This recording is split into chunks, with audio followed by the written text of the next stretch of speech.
It's a mission unlike any war veteran has served before. Honor Flight Bluegrass flies local veterans to Washington, D.C.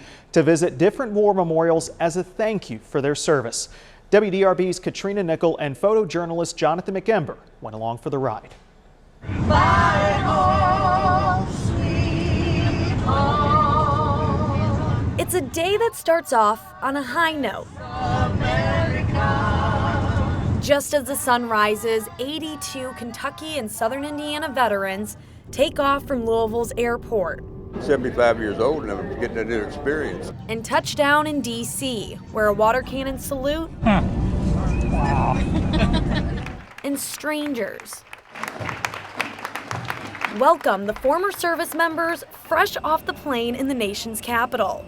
Honor Flight Bluegrass takes these vets to visit the memorials dedicated to the wars they fought in, like the World War II Memorial, where 8 veterans from that war made the journey, including 100-year-old Lee Robertson. Every bit of it been exciting. Seeing these guys that my brothers had fun. An Army veteran himself, Robertson spent his time overseas in the South Pacific. When I think about my 3.5 years in the military, it was fun. And the reason it's fun, I'm a people person. The man who has experienced a century's worth of history has some simple advice. Love your neighbor as yourself. And find joy in the little things. If I'm your brother, can I borrow $20? You got it. As the day carries on, fewer words were spoken. Vietnam veterans flip the pages of a book, searching for names of old friends. Steve Fallbush and Bobby Cavish. They were both classmates of mine at Jeffersontown when we graduated in 1970. And they both died in Vietnam. Searching the Vietnam Veterans Memorial. Willie Johnson was in my platoon and squad.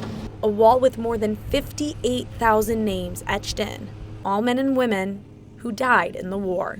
Yeah, there's Bobby. It's a time where silence truly speaks louder than words.